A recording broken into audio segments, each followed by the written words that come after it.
दुअरा पे बैठी सासुइया बाहू से आरज करे, बाहू से आरज करे हो।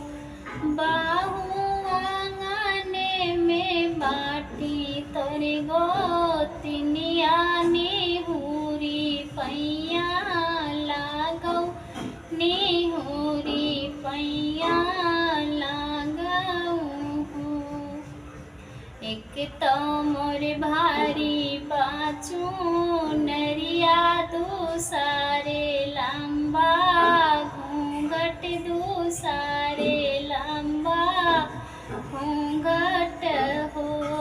सासू तीसरे तगोदी में लालनवा कैसे पैया लागी, निहुरी पैया लागी हो। सातु भारी चुनरिया उठावो लंबा घूंघट, उठावा लंबा घूंघट हो।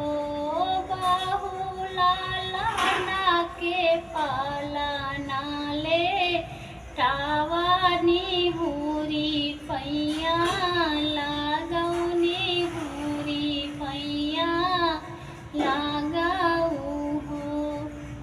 एक तो मैं धाना से धान तीन दूत पूता, वै तीन दू से पूता वै तीनी हो।